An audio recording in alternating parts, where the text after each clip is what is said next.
Hello बच्चों, स्वागत है आप सभी का हमारे अपने चैनल कॉन्सेप्ट विद के सर पर फिर से एक बार।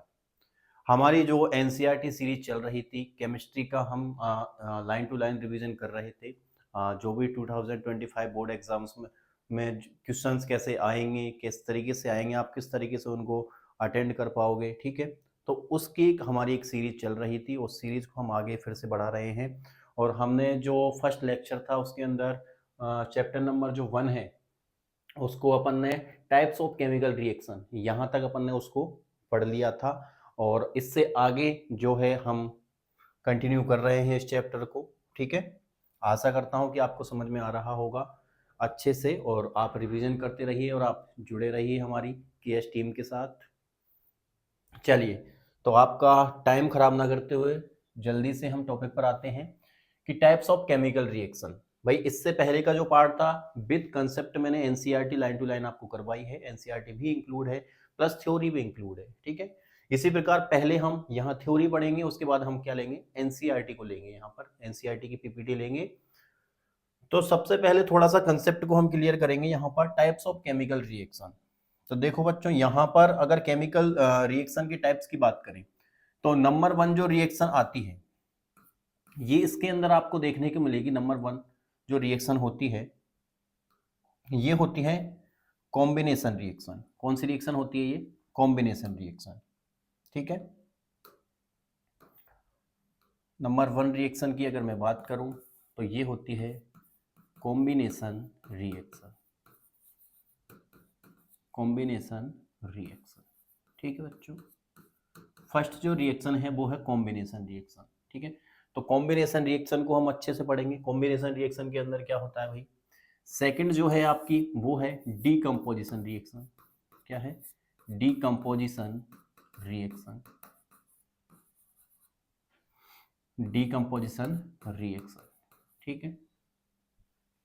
नंबर 3 जो रिएक्शन आएगी आपकी बच्चों ये आएगी डिस्प्लेसमेंट। Displacement displacement reaction. कौन सी रिएक्शन आएगी बच्चों? Displacement reaction. देखिए,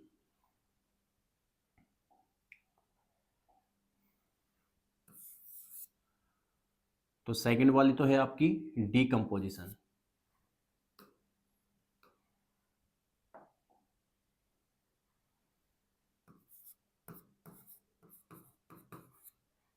ये डिकम्पोजिशन है। और थर्ड वाली है आपकी कौन सी है?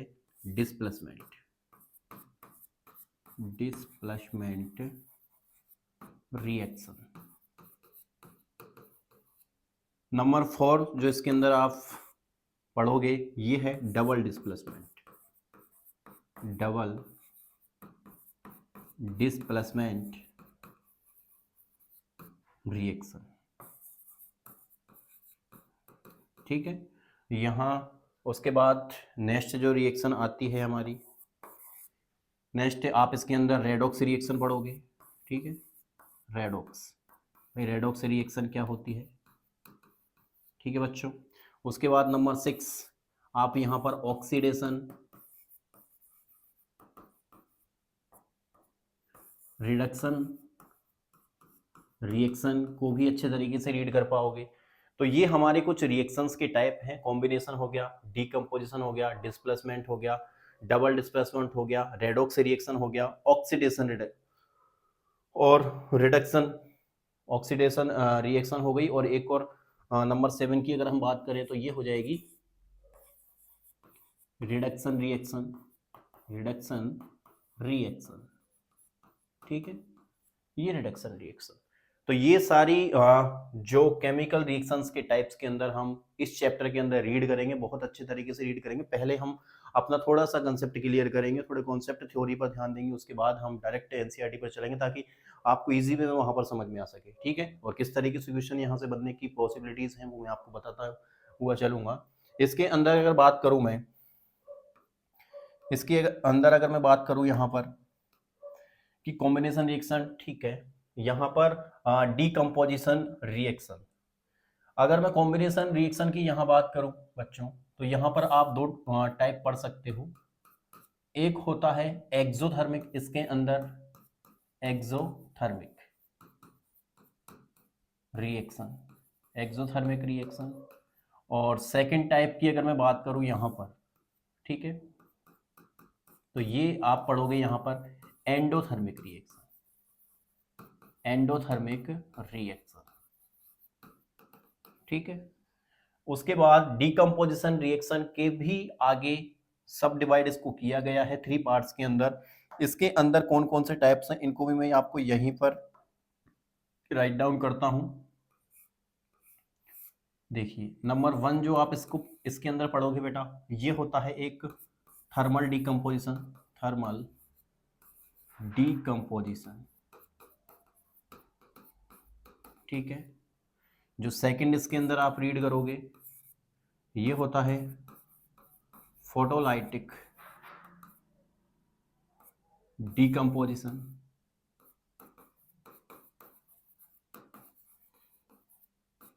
और नंबर थर्ड ये जो हो जाएगा, नंबर थर्ड ये हो जाएगा इलेक्ट्रोलाइसिस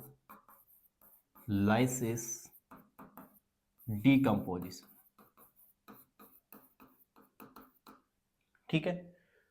तो ये जो रिएक्शंस के टाइप्स हैं इसके अंदर हमने पूरी की पूरी रिएक्शंस लिख ली, राइट डाउन कर लिए यहाँ पर। Types of chemical reaction, types of chemical reaction इतनी सारी हैं इस चैप्टर के अंदर, आप यही पढ़ोगे। और लास्ट जो टॉपिक बचेगा आपका ये रहता है बच्चों, लास्ट जो टॉपिक आपका इस चैप्टर में बचेगा वो बचेगा एक, बचेगा क्या, कोरोजन, कोरोजन। और नंबर 2 सेकंड जो आपका लास्ट टॉपिक बचेगा रेंसिडिटी, ठीक है। तो इस तरीके से हम पूरे के पूरे चैप्टर को आज फिनिश करेंगे। इसके अंदर एनसीईआरटी क्वेश्चंस भी आते हैं, उनको भी सॉल्व करने की कोशिश करेंगे यहाँ पर, ठीक है। तो ये तो रिएक्शंस के टाइप्स हो गए बच्चा। तो types of chemical reaction, number 1 combination reaction, number 2 decomposition reaction, number 3 displacement, number 4 double displacement, number 5 redox, number 6 oxidation, number 7 reduction reaction. Combination reaction को दो टाइप में अगर डिवाइड करते हैं हम, तो नंबर 1 एक्सोथर्मिक रिएक्शन, नंबर 2 है एंडोथर्मिक रिएक्शन। उसके बाद डबल जो डिकम्पोजिशन रिएक्शन है उसको भी हम 3 पार्ट्स के अंदर डिवाइड कर सकते हैं, एक तो थर्मल डिकम्पोजिशन, फोटोलाइटिक डिकम्पोजिशन और इलेक्ट्रोलाइटिक डिकम्पोजिशन। और इसके अंदर एक टॉपिक और दो टॉपिक और है, कोरोजन और रेसिडिटी। उस तरीके से आपका जो चैप्टर है वो फिनिश हो जाएगा बच्चों। तो आइए बढ़ते हैं हम आगे, नेक्स्ट स्लाइड पर थोड़ा सा समझेंगे हम इनको। देखियो नेक्स्ट स्लाइड की अगर मैं बात करता हूं तो नंबर 1 जो रिएक्शन है हम उसको ले रहे हैं यहाँ पर। नंबर 1 रिएक्शन है भाई हमारी, कौन सी है, कॉम्बिनेशन रिएक्शन। कौन सी रिएक्शन है भाई, कॉम्बिनेशन रिएक्शन, ठीक है। देखो ध्यान रखने वाली चीजें क्या है, उन चीजों पर आपको फोकस करना है बच्चों। देखो कॉम्बिनेशन जो रिएक्शन होती है, कॉम्बिनेशन रिएक्शन के अंदर आपको ध्यान रखना है कि कॉम्बिनेशन रिएक्शन के अंदर जिस प्रकार केमिकल रिएक्शन की आपने डेफिनेशन देखी थी कि 2 और more reactants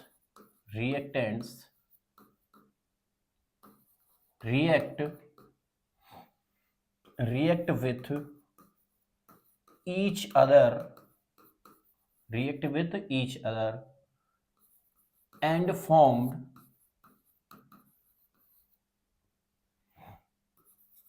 single new product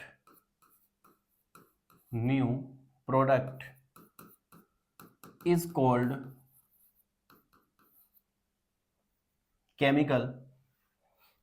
combination reaction, ठीक है बच्चों। तो यहां से ये आप राइट डाउन आगे कर लेना कि ये क्या कहलाएगी, आपकी कॉम्बिनेशन रिएक्शन कहलाएगी। तो 2 और more reactant react with each other and formed single new product.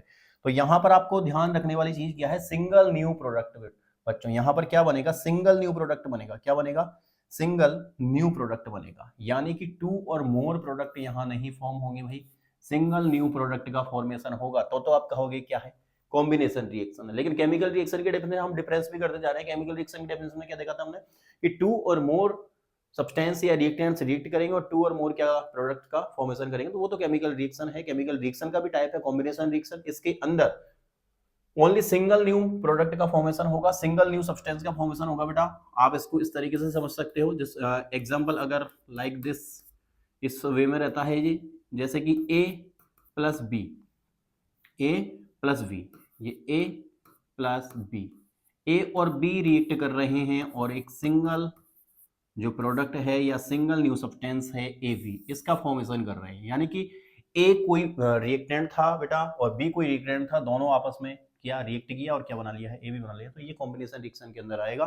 तो ये सिंपल सी चीज है। कॉम्बिनेशन रिएक्शन में बहुत सारे एग्जांपल्स भी हैं, तो कॉम्बिनेशन रिएक्शन को आप समझ सकते हो। एग्जांपल हम बुक के अंदर देख लेंगे। अभी यहाँ पर हम ओनली क्या है, टॉपिक के बारे में चर्चा कर रहे हैं ताकि आपका जो थोड़ा सा बेस है वो कंप्लीट हो जाए। नंबर 2 मैं बात करूंगा अब यहाँ पर, थोड़ा सा जल्दी हमको करना है क्योंकि हमको एनसीईआरटी रीड करनी है। ठीक है, कॉम्बिनेशन। नंबर 2 है decomposition reaction. Decomposition decomposition reaction.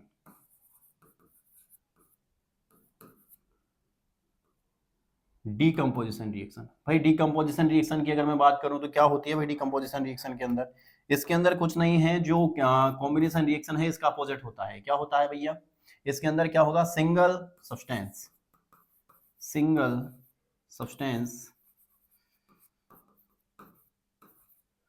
Split,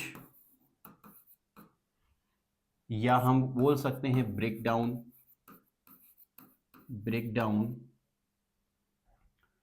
to और मोर सब्सटेंसेस। ठीक है, ये होती है डीकंपोजिशन रिएक्शन भाई, कि सिंगल सब्सटेंस क्या हो जाएगा, स्प्लिट हो जाएगा, ब्रेकडाउन हो जाएगा, टू और मोर सब्सटेंस। यानी कि आपको दिख रहा होगा कॉम्बिनेशन रिएक्शन के जस्ट अपोजिट क्या है बेटा, डीकंपोजिशन रिएक्शन है। क्या है? Decomposition reaction. दिखाई दे रहा है आपको? इसके अंदर तो दो जो रिएक्टेंट्स है वो रिएक्ट कर रहे हैं और क्या बना रहे हैं, एक सिंगल प्रोडक्ट बना रहे हैं। लेकिन इसके अंदर क्या होगा, जो सिंगल सब्सटेंस है बेटा, सिंगल सब्सटेंस क्या हो जाएगा, देखो इसको हम इस तरीके से लिख सकते हैं भाई, सिंगल सब्सटेंस जैसे कि यहां पर ए बी है। ठीक है, ये सिंगल सब्सटेंस है, ये स्प्लिट हो जाएगा ए प्लस बी में। यानी कि जस्ट अपोजिट, इसको देखिए और इसको देखिए, जस्ट अपोजिट आपको दिखाई दे रहे हैं। तो क्वेश्चन आता है आपके एग्जाम्स में, क्वेश्चन यहां से बनता है बेटा कि क्यों इनको हम कहते हैं कि ये दोनों क्या हैं, अपोजिट हैं। ठीक है, तो अपोजिट क्यों है, मैंने आपको बताया क्यों अपोजिट है भाई।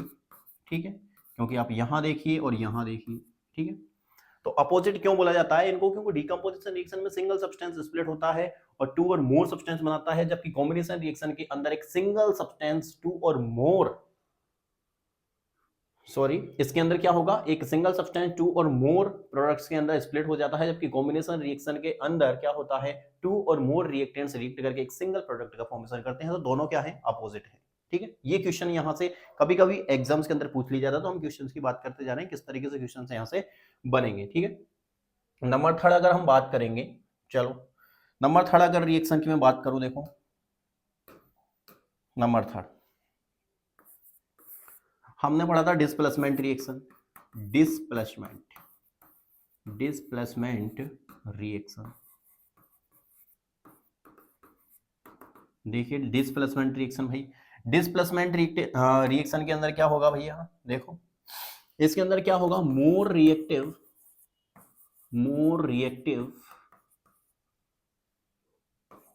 Element displaces less reactive element. इसके अंदर क्या होगा, मोर रिएक्टिव एलिमेंट क्या कर देगा, डिस्प्लेस कर देगा। डिस्प्लेसमेंट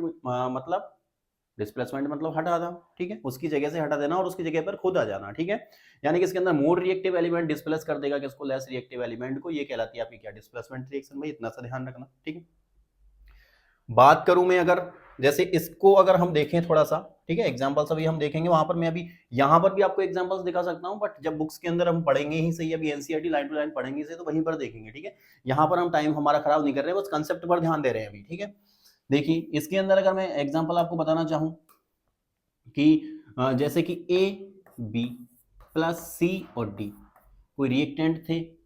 ठीक है, इसके अंदर क्या हुआ, ए बी और सी डी। ठीक है, ए बी के अंदर कोई मोर रिएक्टेंट था, जबकि इसके अंदर क्या था, कोई लेस रिएक्टिव था, इसके अंदर मोर रिएक्टिव था। तो ए बी और सी डी में से क्या हो जाएगा बच्चों, यहां पर ए के साथ ऐड हो जाएगा सी प्लस डी के साथ ऐड हो जाएगा बेटा बी। यानी कि यहां पर क्या किया गया है कि यहां पर जो बी है उसने उसने क्या कर दिया है, यहां पर देखो ए के साथ कौन आ गया है, यहां पर सी आ गया है। ए की जो जगह है वो किसने ली है, सी ने ली है बेटा। यानी कि बी यहां से क्या होगा, अपन ये कह सकते हैं कि यहां से बी रिमूव हो गया है, ठीक है। और यहां से क्या रिमूव हो गया है, डी रिमूव हो गया है, ठीक है ना। और बी की जगह कौन आ गया है, डी। यानी कि एक मोर रिएक्टिव एलिमेंट ने क्या कर दिया है, एक लेस रिएक्टिव एलिमेंट को क्या कर दिया है, डिस्प्लेस कर दिया है। ये हम अभी देखेंगे एग्जाम्पल के थ्रू, बहुत अच्छे तरीके से समझेंगे। नंबर 1, नंबर जो 4 है हमारी, उसको भी आप थोड़ा सा समझो। नंबर 4 अगर हम बात करें, डबल डिस्प्लेसमेंट, क्या हो जाएगा, डबल डिस्प्लेसमेंट, ठीक है, डबल डिस्प्लेसमेंट। इसके अंदर जो आप एग्जांपल यहां पर ले रहे हो, ये आप इस तरीके से भी ले सकते हो बेटा कि यहां पर मैं एक सिंगल सब्सटेंस कर लेता हूं। जैसे कि मैं यहां पर कर दूं कोई ए है, ठीक है, रुको एक मिनट, ये सही रहेगा। ये अपन डबल डिस्प्लेसमेंट के अंदर करेंगे। भाई यहाँ पर क्या है, जैसे कि ये ए है, ठीक है, इसने क्या फॉर्म कर लिया है, एसी फॉर्म कर लिया है। और किसको रिमूव कर दिया है, डी को यहाँ पर रिमूव कर दिया है। यानी कि यहाँ पर एक सिंगल मोर रिएक्टिव ने क्या कर दिया है, यहाँ पर देखो डी को यहाँ से रिमूव कर दिया है और सी की जगह पर यहाँ पर आ गया है, ठीक है। तो ये तो है डिस्प्लेसमेंट। और डबल डिस्प्लेसमेंट की अगर हम बात करेंगे तो डबल डिस्प्लेसमेंट के अंदर क्या हो जाएगा, यहाँ पर आपको जो शॉर्ट फॉर्म है ये ध्यान रखना है कि यहाँ पर म्यूचुअल म्यूचुअल आयंस एक्सचेंज होते हैं। क्या होते हैं भैया, म्यूचुअल आयंस एक्सचेंज होते हैं बच्चों, ठीक है। यहाँ पर म्यूचुअल आयंस का एक्सचेंज होगा बेटा, ये होती है डबल डिस्प्लेसमेंट रिएक्शन। और डबल डिस्प्लेसमेंट रिएक्शन के अंदर आप एग्जांपल देख सकते हो कि वही एग्जांपल जैसे कि A B plus C D, A B plus C D, ठीक है। तो यहाँ पर जो बन रहा है प्रोडक्ट आपका, ये बन रहा है ए सी प्लस बी डी, ठीक है। यानी यहां पर क्या हुआ है, आयंस का एक्सचेंज हो गया है। ए बी, ए के साथ पहले बी था लेकिन ए के साथ अब सी आ गया है बेटा। सी के साथ पहले डी था और लेकिन अब डी के साथ कौन आ गया, बी आ गया है। तो ये तो आपकी जो रिएक्शंस के टाइप्स हैं, हम उनको बहुत अच्छे तरीके से मतलब थोड़ा कंसेप्ट देख रहे हैं, थोड़े थ्योरेटिकल बेस पर देख रहे हैं किस तरीके से ये होगा, ठीक है। तो कॉम्बिनेशन रिएक्शन क्या होती है, कॉम्बिनेशन रिएक्शन में क्या होगा, 2 और मोर सब्सटेंस एडिशन होगा और एक सिंगल प्रोडक्ट फॉर्म करेंगे। ध्यान रखना, single single product. Decomposition reaction में एक सिंगल सब्सटेंस स्प्लिट हो जाएगा बेटा 2 और मोर प्रोडक्ट के अंदर। ये भी ध्यान रखना है। ये अपोजिट क्यों है मैंने बताया, यहां से क्वेश्चन बन सकता है। नंबर 3, डिस्प्लेसमेंट रिएक्शन क्या होती है भैया, मोर रिएक्टिव एलिमेंट या मोर रिएक्टिव मेटल जो भी रहेगी वो लेस रिएक्टिव मेटल को डिस्प्लेस कर देगी उसके सॉल्यूशन में से, उसको बोलते हैं हम क्या, डिस्प्लेसमेंट रिएक्शन। जबकि डबल डिस्प्लेसमेंट रिएक्शन के अंदर क्या होगा, म्यूचुअल आयन एक्सचेंज। क्या हो जाएगा बेटा, म्यूचुअल आयंस का एक्सचेंज हो जाएगा। यानी कि यहां पर एक आयन पॉजिटिव में है जिसको कैटायन बोलेंगे, एक को हम नेगेटिव फॉर्मेशन में बोलेंगे जिसको एनायन बोलेंगे। तो कैटायन और एनायन इसके अंदर है, यहां पर भी कैटायन और एनायन है। ये क्या कर देंगे, दोनों अपने आयंस का एक्सचेंज कर लेते हैं। इसको बोलते हैं हम क्या, डबल डिस्प्लेसमेंट रिएक्शन, ठीक है बेटा। तो ये 4 रिएक्शंस हो गई हैं, ठीक है। थोड़ा सा और कंसेप्ट समझेंगे हम नेक्स्ट आगे, अभी हम थ्योरी को समझ रहे हैं थोड़ा सा। चलो अब भाई अगर बात करूं मैं बेटा, नंबर 1 जो मैंने आपको बताई थी कि कॉम्बिनेशन रिएक्शन के अंदर आप 2 रिएक्शंस देख सकते हो, ठीक है। कौन कौन से देख सकते हो, नंबर 1 एक होती है एक्सोथर्मिक, एक कौन सी होगी भाई, एक्सोथर्मिक रिएक्शन। कौन सी हो जाएगी, एक्सोथर्मिक रिएक्शन, ठीक है। और एक हो जाती है आपकी कौन सी, सेकंड नंबर की endothermic reaction, endothermic reaction, endothermic reaction, ठीक है। भाई क्या डिफरेंस है इसके अंदर, यहां से भी क्वेश्चन बनने के चांसेस रहते हैं, ठीक है। देखिए यहां पर क्या होगी, जब भी ये रिएक्शन होगी बेटा तो इसके अंदर से क्या होगी, हीट रिलीज होगी। क्या होगी भाई, इसके अंदर से हीट रिलीज, ये ध्यान रखना है आपको, क्या होगी, हीट रिलीज, ठीक है। हीट रिलीज होने का काम यहां पर होगा, ठीक है। तो हीट रिलीज कहां हो रही है भैया, एक्सोथर्मिक रिएक्शन के अंदर, ठीक है। जबकि यहां पर ये जो रिएक्शन होगी यहां पर क्या होगी, हीट अब्जॉर्ब होगी। क्या होगी भाई, अब्जॉर्ब, ठीक है। ये 2 पॉइंट्स आपको ध्यान रखने हैं इसके अंदर कि यहां पर तो हीट का रिलीज होगा, हीट बाहर निकल जाएगी बेटा, जबकि हीट यहाँ पर अब्जॉर्ब होगी, तब जाके ये रिएक्शन होगी एंडोथर्मिक। ठीक है, किस तरीके से लर्न रखोगे भाई इसको। ठीक है, अब हीट यहाँ पर रिलीज होगी, जबकि हीट यहाँ क्या होगी, अब्जॉर्ब होगी। ठीक है ना। अब इसके एग्जांपल्स आप कुछ भी ले सकते हो बेटा, जैसे कि हीट यहाँ रिलीज हो रही है तो आप देख सकते हो यहाँ पर जैसे कि CaO, ठीक है, कैल्शियम ऑक्साइड है, क्विकलाइम इसको बोला जाता है बेटा।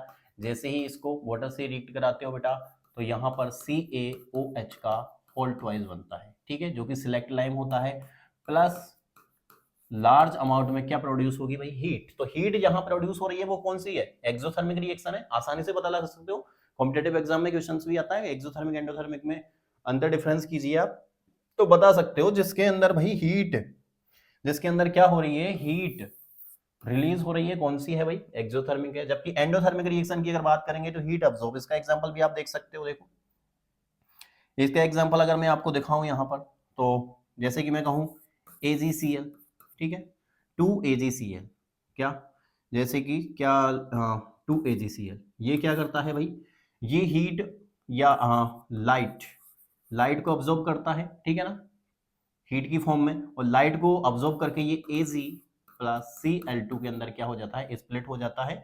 और बैलेंस करना मैंने आपको कल बताया था, इसलिए मैंने यहाँ पर 2Ag लगाया है। तो ये यहाँ पर क्या हो रहा है, लाइट की फॉर्म में हीट को अब्जॉर्ब किया जा रहा है बेटा, हीट की अब्जॉर्ब किया जा रहा है, और Ag प्लस Cl2 के अंदर ये ब्रेक डाउन हो रहा है। तो ये जो रिएक्शन हो जाएगी, ये कौन सी हो जाएगी, एंडोथर्मिक रिएक्शन हो जाएगी भाई। ठीक है, तो यहाँ पर जो लाइट है वो क्या हो रही है, अब्जॉर्ब हो रही है। क्या हो रही है, अब्जॉर्ब। और अब्जॉर्ब होते ही समझ जाना आप कौन सी है, एंडोथर्मिक रिएक्शन। तो एक्सोथर्मिक और एंडोथर्मिक दो ही difference, heat release, heat absorb. Example दिखाई दे रहा है, हीट रिलीज हो रही है तो एक्सोथर्मिक, हीट अब्जॉर्ब हो रही है तो एंडोथर्मिक भाई। ये कॉम्बिनेशन रिएक्शन के टाइप हमने देखे यहाँ पर। ठीक है, तो कॉम्बिनेशन रिएक्शन के जो टाइप हैं वो हमने देख लिए हैं, बहुत अच्छे तरीके से हमने इसको समझा है बेटा। ठीक है, चलो नेक्स्ट अगर मैं बात करूंगा, ठीक है, नेक्स्ट अगर मैं बात करूं,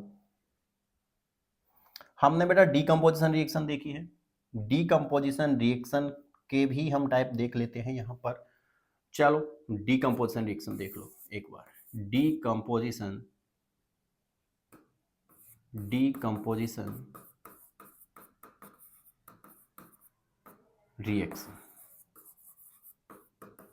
देखो भाई, डीकंपोजिशन रिएक्शन क्या होती है, मैंने आपको बता ही दिया है। इसके अंदर क्या होगा, just opposite to combination reaction. इसके अंदर भी इसको 3 सब पार्ट्स के अंदर डिवाइड किया गया है बेटा। नंबर वन अगर हम बात करें इसकी, नंबर वन की अगर मैं यहाँ पर बात कर रहा हूँ तो ये होती है थर्मल डीकंपोजिशन। कौन सी होती है भाई, थर्मल डीकंपोजिशन।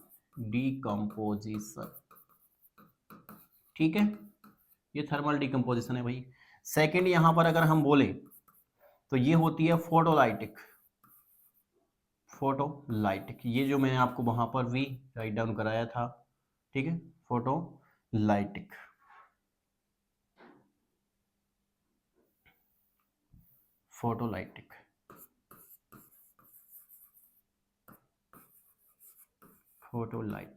ठीक है, और नंबर थर्ड जो होती है, ये होती है भाई यहाँ पर इलेक्ट्रोलाइटिक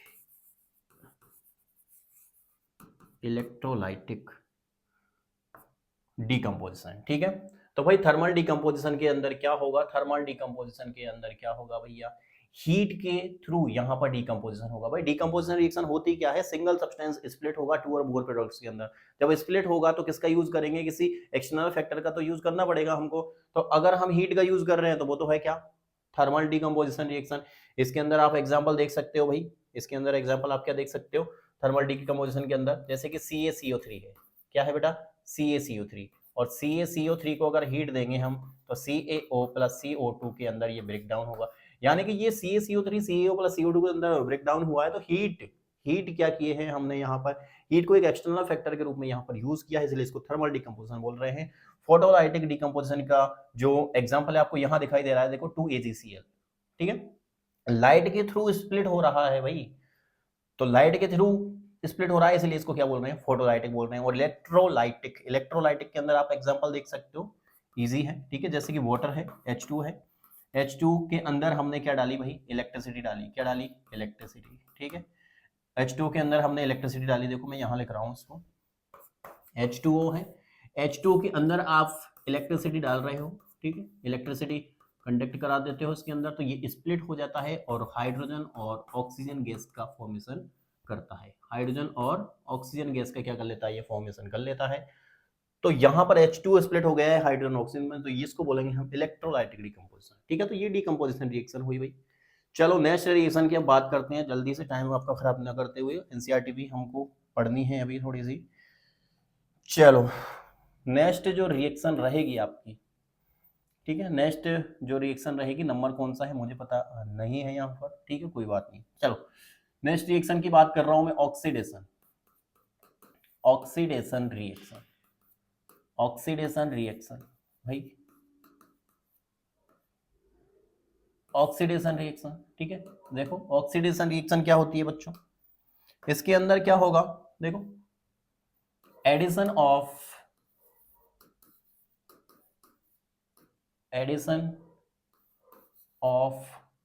ऑक्सीजन, दो चीजें ध्यान रखना है, एडिशन ऑफ ऑक्सीजन और रिमूवल ऑफ हाइड्रोजन, ठीक है। तो यहां ये चीजें आपको ध्यान रखनी है कि एडिशन अगर ऑक्सीजन का हो रहा है और removal of hydrogen, in condition में से एक भी कंडीशन अगर हो रही हो, इन कंडीशन में अगर एक भी कंडीशन अगर इंप्लीमेंट हो रही है, तो आप कह दोगे वन कंडीशन, ठीक है। ऐसा नहीं है दोनों कंडीशन जरूरी है बेटा, ठीक है। एक भी कंडीशन अगर इंप्लीमेंट हो रही है तो आप कह दोगे कौन सी रिएक्शन है भैया, ऑक्सीडेशन रिएक्शन है। कौन सी रिएक्शन है, ऑक्सीडेशन, यानी एडिशन ऑफ ऑक्सीजन, ऑक्सीडेशन, और रिमूवल ऑफ हाइड्रोजन क्या कहलाएगा, ये भी क्या कहलाएगा आपका, ऑक्सीडेशन रिएक्शन कहलाएगा। इसका भी एग्जांपल हम, जैसे कि इजी एग्जांपल हम देख लेते हैं यहाँ पर, ठीक है। जैसे कि C+O2, ठीक है, क्या बन रहा है बच्चों, CO2, यानी ऑक्सीजन का क्या हो गया, इस कार्बन के अंदर क्या हो गया, एडिशन हो गया, और एडिशन हो गया तो ये कौन सी रिएक्शन हो गई भाई, ऑक्सीडेशन रिएक्शन हो गई, सिंपल सी बात है, ठीक है। चलो नेक्स्ट, नेक्स्ट अगर हम बात करें, ठीक है, सेकंड रिडक्शन रिएक्शन, सेकंड अगर हम बात करेंगे भैया, रिडक्शन रिएक्शन, रिडक्शन रिएक्शन, देखो भाई रिडक्शन रिएक्शन की अगर हम बात करें तो रिडक्शन रिएक्शन में जस्ट अपोजिट हो जाएगा भाई ऑक्सीडेशन रिएक्शन का, क्या हो जाएगा, देखो just opposite, just opposite means यहां पर क्या हो जाएगा भैया, एडिशन ऑफ हाइड्रोजन, क्या हो जाएगा, एडिशन ऑफ हाइड्रोजन, और यहां क्या हो जाएगा, रिमूवल ऑफ ऑक्सीजन, ठीक है, रिमूवल ऑफ ऑक्सीजन। तो जस्ट अपोजिट है किसके, ऑक्सीडेशन रिएक्शन के, रिडक्शन रिएक्शन, ठीक है। इसके अंदर जस्ट अपोजिट क्या हो जाएगा, एडिशन ऑफ हाइड्रोजन और रिमूवल ऑफ ऑक्सीजन। यहां पर ऑक्सीजन का क्या होगा भाई, रिमूवल होगा, और एडिशन किसका हो जाएगा, हाइड्रोजन का एडिशन हो जाएगा, ठीक है। तो ये रिडक्शन रिएक्शन है, ये ऑक्सीडेशन रिएक्शन है, ठीक है। अब इसके अंदर आप दो चीजें और आपको ध्यान रखना है थोड़ा सा, ठीक है। अगर मैं बात करता हूं यहां पर, देखो एक होता है बच्चों, एग्जाम के अंदर भी क्वेश्चन बहुत बार आता है यहां पर, एक होता है ऑक्सीडाइजिंग एजेंट, ऑक्सीडाइजिंग एजेंट, ठीक है, और एक होता है भाई रिड्यूसिंग एजेंट, रिड्यूसिंग एजेंट। आपको क्या किया जाएगा, केमिकल रिएक्शंस दे दी जाएंगी, और केमिकल रिएक्शंस में आपको दे करके आपसे पूछा जाएगा कि कौन ऑक्सीडाइजिंग एजेंट है, कौन रिड्यूसिंग एजेंट है, किसका ऑक्सीडेशन हो रहा है, किसका रिडक्शन हो रहा है, ठीक है ना। तो ये चीजें आपको किसी भी रिएक्शंस के अंदर पूछ ली जाती हैं बेटा, और रिएक्शन के अंदर पूछने पर आपको बताना रहता है कि कौन सा ऑक्सीडाइजिंग एजेंट था और कौन सा रिड्यूसिंग एजेंट था। यहाँ से एक ना एक क्वेश्चन जरूर आता है, 100% यहाँ से आपको क्वेश्चन मिलेगा ऑक्सीडाइजिंग एजेंट और रिड्यूसिंग एजेंट से। तो भैया ऑक्सीडाइजिंग एजेंट और रिड्यूसिंग एजेंट की पहचान कैसे करोगे, भाई ऑक्सीडाइजिंग एजेंट और रिड्यूसिंग एजेंट की पहचान कैसे करोगे, तो इसके लिए हम क्या कर सकते हैं, एग्जांपल देख सकते हैं यहाँ पर, देखो इस तरीके से पहचान करनी है आपको। ऑक्सीडाइजिंग एजेंट, जैसे कि मैं एक केमिकल रिएक्शन के थ्रू ही आपको यहाँ पर दिखाऊं, जैसे कि ऊपर एक रिएक्शन लिखी हुई है, ठीक है, इसको देखो थोड़ा सा, जैसे कि मैं कह रहा हूँ C+O2, चलो थोड़ा सा इसको नीचे लिखते हैं, जैसे मैं कहूँ C+O2, ठीक है, C+O2 क्या बन रहा है भाई, CO2 बन रहा है साहब, क्या बन रहा है सर, CO2 बन रहा है। तो यहां पर कंप्लीटली अगर हम कहें तो कौन सी रिएक्शन हो रही है भाई, यहां पर जो रिएक्शन हो रही है वो ऑक्सीडेशन रिएक्शन हो रही है, क्योंकि ऑक्सीजन का यहां पर क्या हो रहा है, एडिशन हो रहा है, क्या हो रहा है, एडिशन। तो आप इजीली बता दोगे कि ऑक्सीडेशन रिएक्शन है भाई, लेकिन अब आपसे पूछ लिया जाए कि इसके अंदर क्या बताओ, आप रिड्यूसिंग एजेंट बताओ, ऑक्सीडाइजिंग एजेंट बताओ, तो किस तरीके से फाइंड करना है भाई, ठीक है, किस तरीके से फाइंड कर पाओगे आप, उस चीज को भी आपको ध्यान रखना है। देखो जिस यहां पर आपको अगर दिखाई दे रहा है, जैसे कार्बन है, कार्बन बेटा, कार्बन से ऐड हो रहा है कौन, ऑक्सीजन, कौन ऐड हो रहा है, ऑक्सीजन। और जब भी कार्बन से ऑक्सीजन ऐड होता है, किसी भी सब्सटेंस से ऑक्सीजन ऐड होता है बेटा, तो इसको क्या बोला था हमने भाई, क्या बोला था, कौन सी प्रोसेस हो रही है, कौन सी रिएक्शन हो रही है भाई, ऑक्सीडेशन रिएक्शन हो रही है सर, कौन सी रिएक्शन हो रही है, ऑक्सीडेशन रिएक्शन हो रही है सर, यहां तो क्या हो रही है, ऑक्सीडेशन रिएक्शन हो रही है, ठीक है। अब ऑक्सीडेशन रिएक्शन हो रही है तो ऑक्सीडेशन रिएक्शन का जस्ट अपोजिट बेटा ऑक्सीडाइजिंग एजेंट यहां नहीं होगा, ये क्या हो जाएगा बेटा, जो कार्बन है ये ऑक्सीडाइजिंग एजेंट नहीं होगा, ये क्या हो जाएगा, रिड्यूसिंग एजेंट हो जाएगा, क्या हो जाएगा ये, रिड्यूसिंग एजेंट, ठीक है। ये थोड़ा सा मैं आपको यहां पर हाईलाइट करके बताता हूं, इसको देखो, ये हो जाएगा आपका बेटा रिड्यूसिंग एजेंट, रिड्यूसिंग एजेंट, ठीक है। सिंपल सा मेथड है, इलेक्ट्रॉन कौन गेन कर रहा है, किसके लॉस हो रही है, वो वाला मेथड यहाँ पर इंप्लीमेंट मत कीजिए, ठीक है, ज्यादा उलझने की जरूरत नहीं है, 10th क्लास है, यहाँ से इजी वे में ही आपको पता चल जाएगा कि अगर ऑक्सीडेशन रिएक्शन हो रही है बेटा, तो यहाँ पर जो एजेंट होगा वो अपोजिट हो जाएगा, रिड्यूसिंग एजेंट। आप चाहोगे कि ऑक्सीडेशन रिएक्शन हो रही है तो ये ऑक्सीडाइजिंग एजेंट होगा, लेकिन ऐसा नहीं करना है, जस्ट अपोजिट लेके चलना है। ऑक्सीडेशन रिएक्शन अगर हो रही है तो उसको बोलेंगे क्या, रिड्यूसिंग एजेंट, क्या बोलेंगे उसको, रिड्यूसिंग एजेंट, ठीक है। अब यहां पर अगर हम कह दें क्या आप कोई सब्सटेंस बचता तो यहां पर ऑक्सीडेशन रिएक्शन हो रही है तो क्या हो जाएगा इसमें, रिड्यूसिंग एजेंट। तो इस तरीके से हम पहचान करते हैं आगे। तो ये तो मैं आपको एक कंसेप्ट बता रहा हूं बेटा, आगे और भी रिएक्शंस आएंगे, उन रिएक्शंस के अंदर हम पता लगाएंगे कि किसका ऑक्सीडेशन हो रहा है और किसका रिडक्शन हो रहा है भाई, ठीक है। तो ये oxidation reduction reaction, oxidising agent, reducing agent का यहाँ पर क्या हो गया है, कंसेप्ट जो है अब वो आपका क्लियर हो गया है, ठीक है। चलो नेक्स्ट जो हम बात करेंगे अब, ठीक है ना, नेक्स्ट जो हम बात करेंगे, ऑक्सीडेशन रिडक्शन रिएक्शन हो ही गई है, और कॉमनली अगर हम बोले बेटा ऑक्सीडेशन रिएक्शन और रिडक्शन रिएक्शन दोनों को कॉमन रूप से बोला जाता है रेडॉक्स रिएक्शन, क्या बोला जाता है, रेडॉक्स रिएक्शन। ऐसी रिएक्शन बेटा जिसके अंदर क्या हो रहा हो, ऑक्सीडेशन भी हो रहा हो और रिडक्शन भी हो रहा हो, क्या बोल देंगे इसको, रेडॉक्स रिएक्शन बोल देंगे बेटा, ठीक है।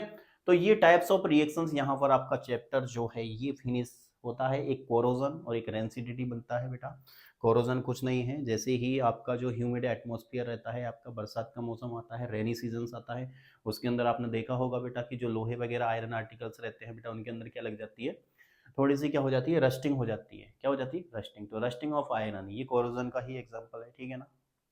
नेक्स्ट रेंसिडिटी, जो फूड वगैरह है बेटा, ऑयली जो फूड रहते हैं वो क्या हो जाते हैं, समर्स के अंदर जल्दी ही खराब हो जाते हैं, ठीक है ना। तो पॉइजनस सब्सटेंस के अंदर चेंज हो जाते हैं बेटा, खराब हो जाते हैं वो, तो उसको बोलते हैं हम रेंसिडिटी, ठीक है। क्यों, क्योंकि उनका क्या हो जाता है, उस फूड का क्या हो जाता है, ऑक्सीडेशन हो जाता है बेटा, और ऑक्सीडेशन की प्रोसेसिंग के थ्रू क्या हो जाता है, वो खराब हो जाता है बेटा, ठीक है।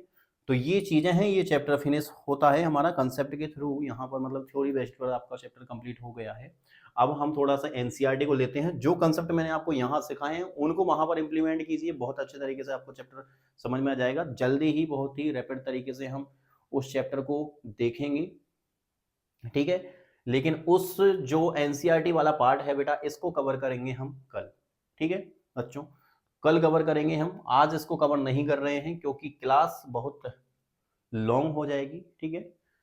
तो इसको पार्ट 2 में हम यहाँ पर डालेंगे कंसेप्ट के साथ, और जो एनसीईआरटी लाइन टू लाइन है उसको फिर हम उसमें डाल देंगे, ठीक है बच्चों। तो थोड़ा सा पेशेंस आप बनाए रखें। आपका 2025 बोर्ड एग्जाम्स के आते आते आपका पूरा की पूरा सिलेबस है, पूरी की पूरी जो भी डाउट्स हैं वो विद एनसीईआरटी के लाइन टू लाइन हम यहाँ पर सोल्व करवा देंगे। आप ऐसे मत सोचना सर ने तो यहाँ पर एक्सप्लेनेशन ही नहीं दी, ज्यादा एक्सप्लेनेशन नहीं की सर ने। अरे एक्सप्लेनेशन देने की जरूरत नहीं है, आप बस कंसेप्ट क्लियर कीजिए। एनसीईआरटी पढ़ रहे हैं ना, वहां पर आपको पूरी थ्योरी मिलेगी बेटा, पूरी रिएक्शंस मिलेगी। मैं वहां पर इन चीजों को इंप्लीमेंट करके आपको बताऊंगा, ठीक है। फिर कहना आप कि हमको समझ में नहीं आ रहा था सर, ठीक है। तो यहाँ पर आप बस कंसेप्ट को क्लियर, क्योंकि बेटा जब तक कंसेप्ट क्लियर नहीं है इंप्लीमेंटेशन आप कर नहीं पाओगे किसी भी चीज को। किसी भी चीज को समझने के लिए पहले आपको किसी भी चीज को समझना ही पड़ता है, उसके बाद ही तो इंप्लीमेंट कर पाओगे बेटा, ठीक है। तो यहां पर ओनली कंसेप्ट्स हैं, और इस कंसेप्ट्स को किस तरीके से इंप्लीमेंट करेंगे, कैसे क्वेश्चन बनेंगे एनसीआर बोर्ड एग्जाम्स के अंदर, वो देखेंगे हम नेक्स्ट सीरीज के अंदर जो आएगा आपका पार्ट नंबर 3। और उस सीरीज में आपका चैप्टर नंबर 1 कंप्लीट हो जाएगा बेटा। इससे बाहर आपको एग्जाम्स के अंदर कुछ नहीं देखने को मिलेगा, हम आशा करते हैं, ठीक है। और एनसीईआरटी को हम कंटिन्यू करेंगे। और बहुत बहुत धन्यवाद आपका। और हमारी क्लासेस अगर आपको हेल्पफुल लग रही हैं आपकी प्रिपरेशन के अंदर, तो बेटा कम से कम इसको लाइक, शेयर और सब्सक्राइब, ये 2 चीज़ें, और कमेंट, ठीक है। तो ये 2 या 3 चीज़ें हैं जो एक टीचर को भी मोटिवेट करती हैं कि हमको भी भाई नेक्स्ट क्लास किस तरीके से बनानी है। तो ये चीज़ें अगर आप हमको दे पा रहे हो, हमको मोटिवेट कर पा रहे हो, तो हम आपके लिए बहुत अच्छा मैटर यहाँ पर प्रोवाइड कराएंगे, ठीक है। इससे क्या है, हमारा भी कॉन्फिडेंस बिल्ड होगा, ताकि हम जल्दी से जल्दी आपको नई क्लासेस लेकर के आएँ बेटा, ठीक है। तो मिलते हैं हम आपको नेक्स्ट क्लास के अंदर, ठीक है। यहाँ पर एनसीईआरटी की जो पीपीटी है वो मैंने लगाई थी बेटा, ठीक है। एनसीईआरटी की पीपीटी भी यहाँ पर लगी हुई है। तो इस एनसीईआरटी की जो पीपीटी है इसको हम नेक्स्ट क्लास के अंदर क्या कर लेंगे बेटा, कंटिन्यू कर लेंगे, ठीक है। इस तरीके से ये चैप्टर खत्म हो जाएगा और मिलते हैं नेक्स्ट क्लासेस के अंदर। तब तक के लिए आप अपनी स्टडी करते रहिए। सेल्फ स्टडी बहुत महत्वपूर्ण है एग्जाम्स के लिए, उसको आप बहुत अच्छे तरीके से करते रहिए, ठीक है।